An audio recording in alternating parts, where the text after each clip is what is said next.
Welcome to our series of Future of Money. We hold interviews and panels with our colleagues, peers, industry experts, and talk about all kinds of things in the financial sector and crypto, fintech. And we are very privileged to join us today Ariel Seidman, who is a CEO in Hivemapper, since our topic of today is DePIN and everything about it. And I can't tell you enough how grateful we are for you to take time and share your experience. I saw just about a week ago that Franklin Templeton, one of the most distinguished companies in the financial sector, have done a case study about the sector using your metrics, Hivemapper company, as a case study. And I think that is clearly an accomplishment, and congratulations on this. And that puts you sort of on the map. With that, tell us about you, Ariel, tell us about Hivemapper, and then we'll jump into some of the questions that our listeners will be interested in. I'm sure our team is as well. Yeah. So what we're doing at Hivemapper is pretty straightforward. We're trying to build this new decentralized global map. So effectively, the kind of map that will one day be able to compete with something like Google Maps.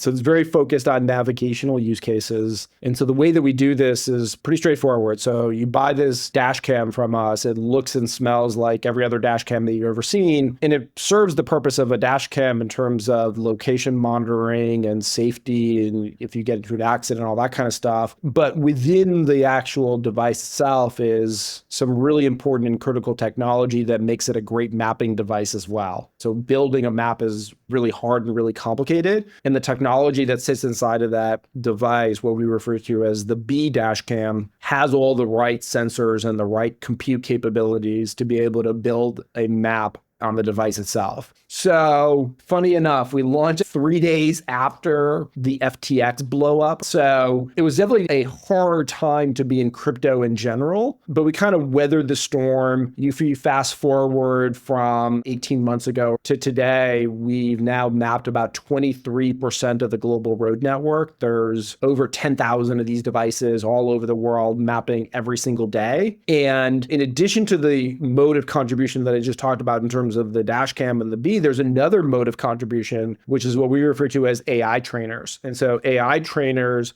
are effectively data labeling all of the different types of street signs, speed limit signs, stop signs, turn restriction signs, parking signs, highway exit signs, all of that stuff, right?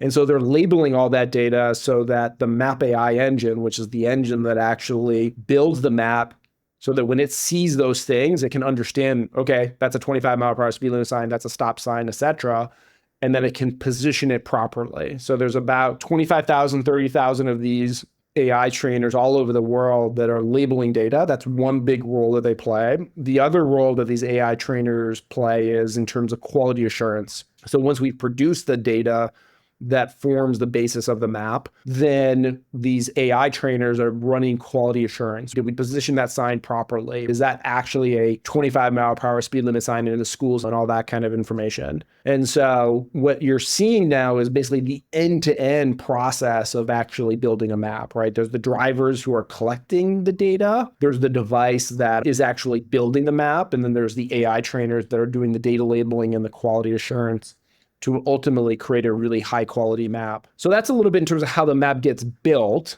So you started building what it became Hivemapper today, and what is the trendsetter in kind of a category-defining company in the decentralized physical infrastructure network, long before I think even the name was given to it, right? So take us back. You doing what we all are interested in and a lot of companies are attempting to do, and just a broad definition of the space. Yeah, the broad definition of the space that I think about is, decentralized physical infrastructure, really trying to convey that location is really critical. In our case, in terms of all these contributors all over the world, it would do us no good if all of the contributors were all here in San Francisco, right? We'd have a really great map of San Francisco, but we wouldn't have a good map of anywhere else in the world. And so it wouldn't be a very compelling and useful map, quite frankly. And so it's not just, hey, we need them all in San Francisco. We need them all distributed in very specific locations. And it gets down to like the intersection. In other words, like, hey, we haven't seen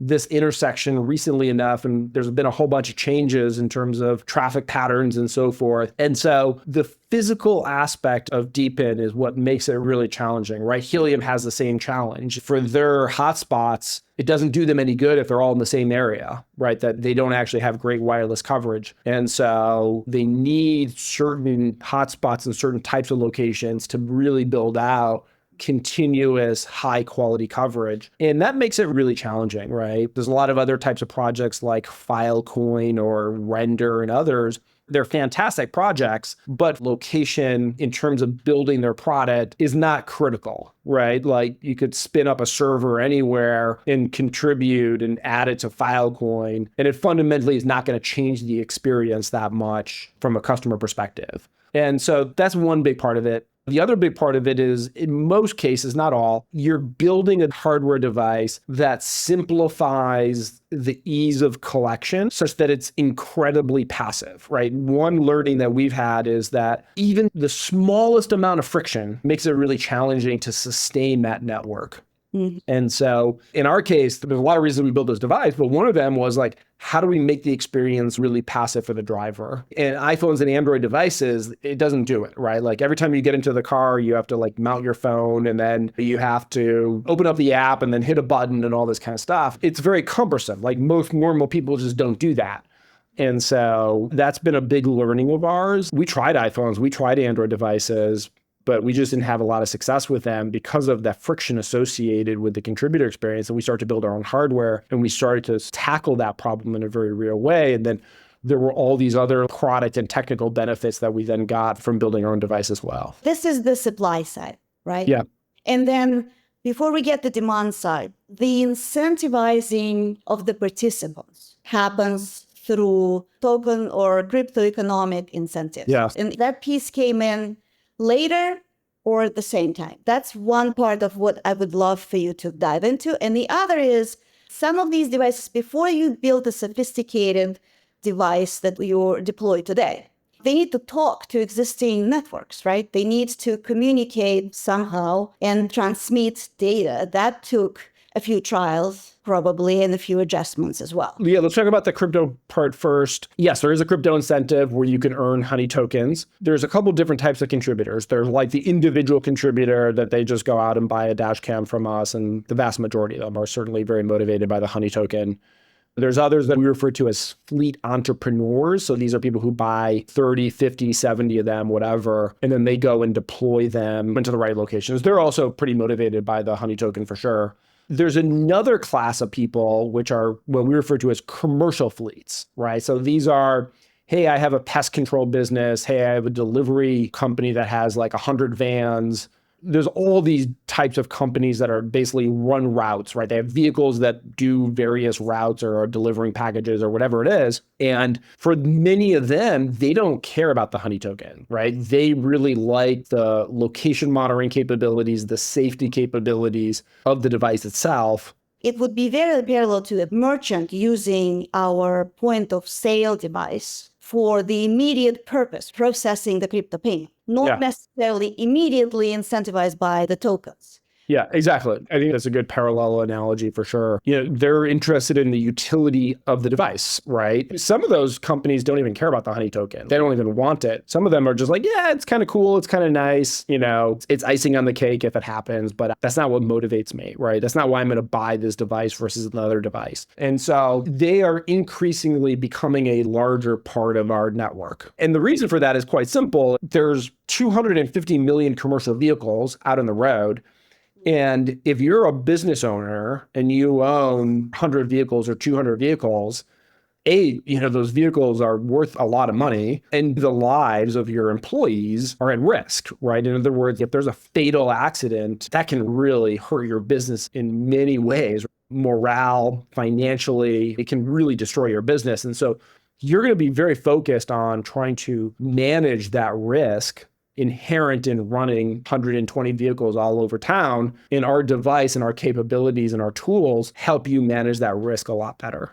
And the immediacy of information is what is probably another motivator there as well, right? Yeah, absolutely. So if we were to move on to the other part of the question, which is How do you get to the devices communicating with the next generation tech and recording parts of it on the blockchain or all of it, even if they are integrated and ready-to-feed machines? Before you build your own, how do they talk to blockchain records? Because you are storing the data on blockchain. We certainly store some data on the blockchain. Right now it's primarily focused on the rewards for the drivers, right? So like, hey, you did X amount of road kilometers and you earned Y amount of honey tokens this week. And then on the other side, that also shows the burn-in mechanism. On the transactional side, people who are actually consuming the data, that's also recorded in the blockchain.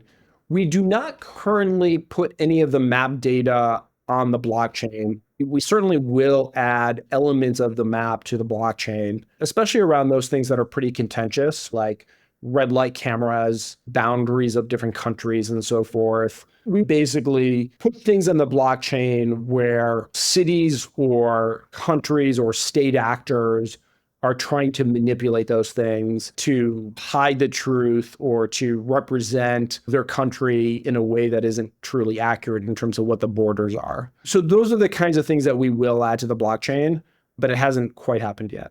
And so on the demand side, your clients are folks who would need fresh information. What other customer pools have you guys explored? And another part of this question is folks that are reporting about your business, they throw around the metrics, the statistics, which are very impressive. But for you, what would be your definition of the success of the idea? So if you look at the markets that we're tackling, there's three major ones. So there's one which is what we refer to as the B2B map API. So if you never use Google Maps on your phone, you are still interacting with Google Maps data throughout the week, right? You go to Uber, you go to Gojek, you go to FedEx, you go to Airbnb, you go to Yelp. All of those businesses use Google Maps, and there's millions of those businesses all around the world. Most websites integrate Google Maps in some form or fashion. That's business number one.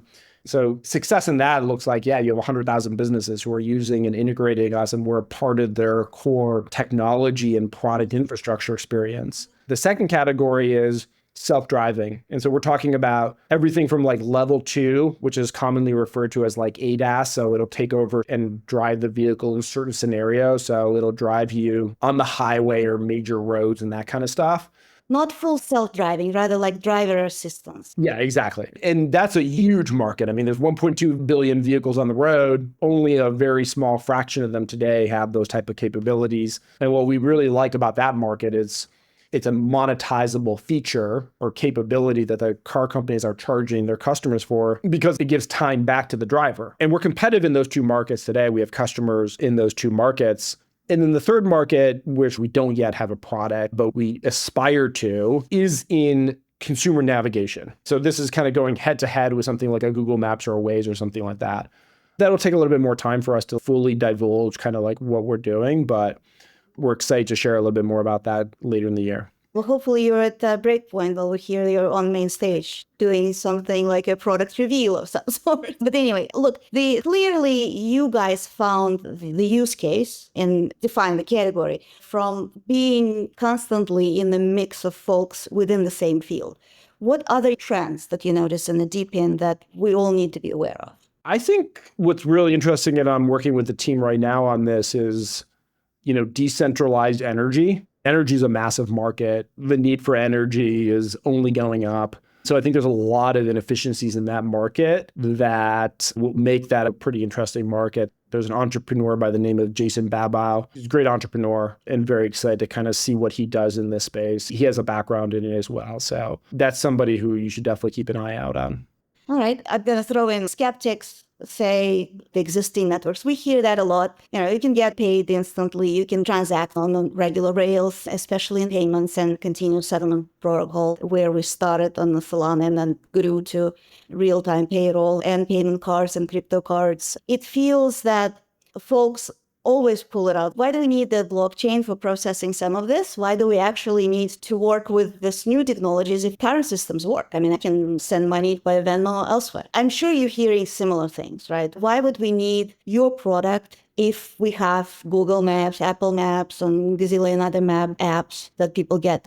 So to answer that question, I think you got to take a step back and look at the history of mapping and kind of how mapping in the digital world or the digital era has evolved. So maps first started, they were literally hand edited from physical maps into the digital world. So all we did was like copy and paste effectively into the digital world. So that certainly added a little bit of value for sure.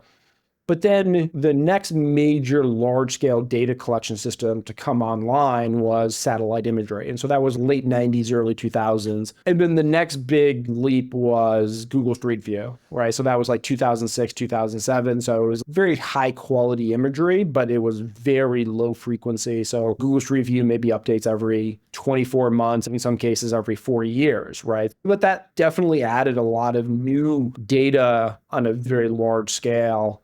And Google gets a lot of credit for that, to be clear. And they had other programs in terms of airplanes and so forth. Then you fast forward to like 2012, 2010 timeframe, where basically motion data, in other words, GPS traces, started to really be utilized in terms of adding value to maps, right? So like most of the traffic data that you see today comes from GPS traces. But that was 2012. Since that time frame, there has been no new large-scale data collection system. And you can move things around on the user interface in terms of a map until you're blue in the face, but it doesn't add a lot of utility. It doesn't add a lot of value. What adds a lot of value and utility in the mapping space is new large-scale data collection pipelines. And what we have here in Hivemapper is images. In other words, eyes. Like we can see and understand what's going on very clearly, far in near real time. And that's something the world hasn't experienced or seen before. Yes, crypto is a coordination layer,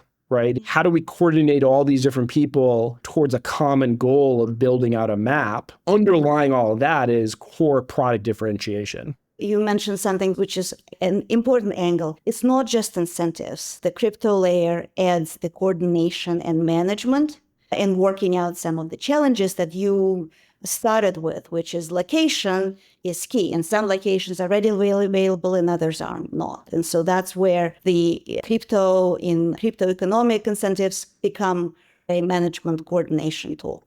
And I think that's something that Joey talked about as well on the Helium way, that in the protocol, there are ways and tools that are encouraging the broader geographical coverage. Exactly. Okay. Anything that I haven't asked you yet that you would love to share with us? I think you hit the nail on the head in terms of all the core elements of Hivemapper, DePIN in general. And so this has been fantastic. I really appreciate the opportunity to participate. I will ask you one more question, which is if you were to give advice to folks that are entering this space, we've got the payments track worked out, and now we've got the clients for the pilot, which are also our clients on the payroll side.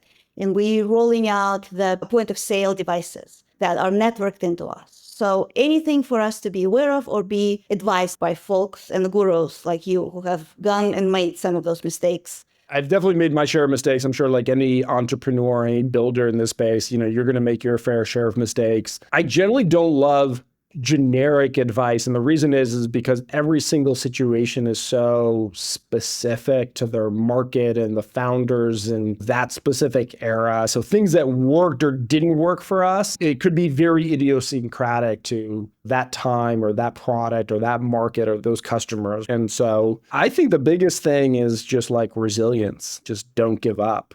The people who I've actually seen being successful is like people who are just so stubbornly focused on a vision, an idea, a concept that they think should happen in this world. And probably their first couple swings at it are going to fail miserably, but they don't care. They just keep going. And to me, that is the defining factor of like what makes a builder, an entrepreneur is like they just keep going.